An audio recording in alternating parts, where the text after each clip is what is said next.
Hey guys, we're going to talk about some continuity today, and if I have more time I'll talk about the intermediate value theorem. So first let's talk about continuity.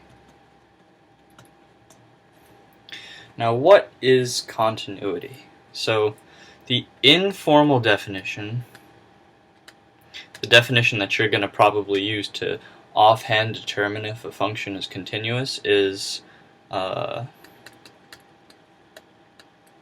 if you can draw the function. If you can draw the function without lifting your pencil or writing utensil or whatever you use to do calculus.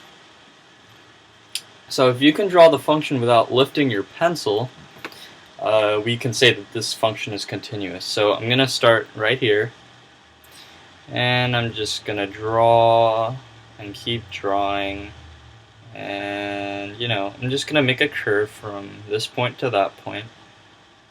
And I can say that this curve, if it represents a function, and this is A and this is B, that this function is continuous from point A to point B because I've drawn this curve without lifting up my pencil. On the other hand, if I started here at this point C, and I drew, but I lifted up my pencil and started somewhere else, and closed, and finished somewhere on D, I can't say that this is a continuous function because there's this break here, which indicates that I've lifted up my pencil and set it back down. So this function is continuous, and this function is not continuous. So that's an informal definition. However, there is a more formal definition, and it's not that formal, and I think it's still quite easy to understand. And it states that for a function to be continuous, there needs to be three conditions. Three conditions that have to be satisfied. So they have to be proven true if you're going to prove that an interval is continuous. And the first one is that the limit as x approaches c of f of x, and when we're talking c here, we're going to talk that c is every c within A and B. So between A and B and including A and B, if we're talking about the interval in square brackets here, A, B. So the limit as x approaches c of our function must exist. It has to exist. So the limit on the left-hand side and the limit on the right-hand side for every single c in the interval from A to B has to have an existing limit. Now you may ask, a good question would be, what about the limit as x approaches A and B when the left hand of A doesn't exist and the right hand of B doesn't exist? Well, those are two special cases, and for those points only. So for A, you're going to take the limit as x approaches A from the positive side, and the limit as x approaches B from the negative side. So that's the only exception. So moving on to the second condition, f of c must exist. So another way of saying that is f of c must be defined. There can't be a hole there for any c in between A and B. And the third condition is that for all c, limit as x approaches c of f of x must equal f of c. So not only does the limit exist and f of c is defined at that function for every point from A to B, they have to be equal. So let me give you a visual representation of what that means. So here's a function. Here's a function that doesn't have a defined limit at this point C. Because the limit from the left, this is the limit from the left and this is the limit from the right, they're obviously not equal, so this is not continuous at C. So this breaks rule number 1. Now for a function that breaks rule number 2, here the limit exists, the limit from the left equals the limit on the right, but there's a hole at x equals c. So this function isn't defined, so this function is also not continuous.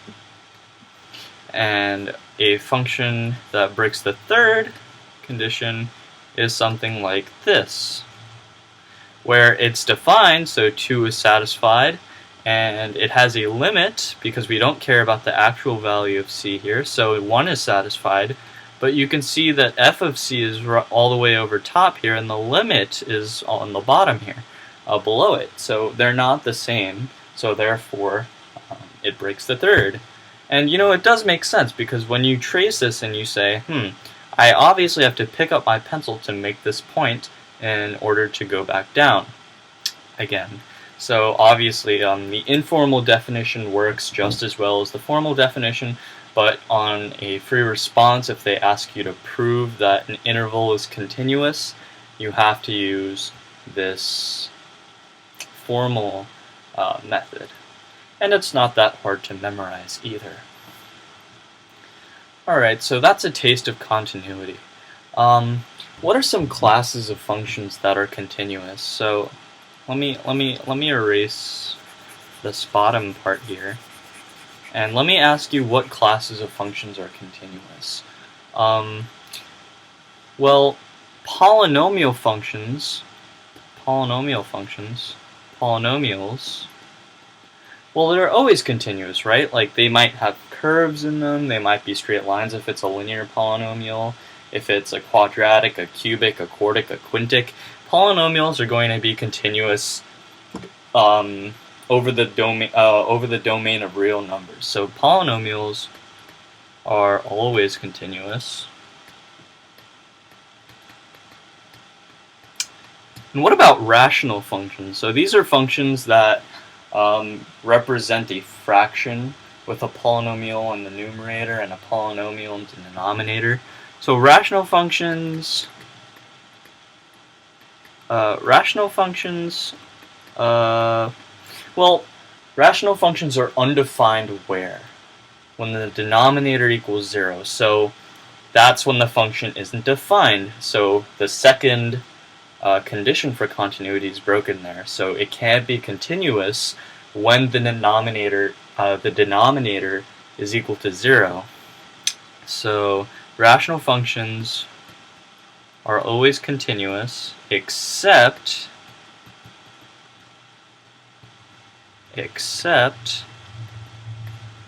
when denominator equals 0. So that's some things to think about. What about sine of x? Is sine of x always continuous? Well, yeah, sure. It has a wavy pattern that repeats itself. It goes between 1 and -1, and it never has any breaks in it. So yeah, so sine of x is continuous, and so is cosine of x. What about tan x? So tangent of x. Well, another way of writing tan of x is sine of x over cosine of x. So we can write it in a fractional form. So tangent of x is not continuous when the denominator equals 0, or namely, when cosine x is equal to 0, then it's not continuous. So what's the arc cosine of 0? So what values of theta do we have to put in if we want cosine of theta to equal 0? That's another way of writing that. So if cosine is the x coordinate on the unit circle, right? If cosine is the x-coordinate on the unit circle, so that's here and here. Cosine of 0, cosine of theta is 0 there and there, so it's going to be pi over 2 and 3 pi over 2, right? So we can write that as pi over 2, 3 pi over 2, and dot dot dot. And the next number is obviously going to be 5 pi over 2, and blah blah blah. And so these are the values of x where tangent of x is undefined. So tan of x is defined on broken up intervals of negative pi over 2 to pi over 2, and we use parenthetical brackets because we're not actually including those values because negative pi over 2 and pi over 2 is undefined, a tangent of x. So it's continuous on that interval, and from pi over 2 to 3 pi over 2, and dot dot dot. So those are the intervals which tangent of x is continuous. So that's a general idea of continuity, and that's it.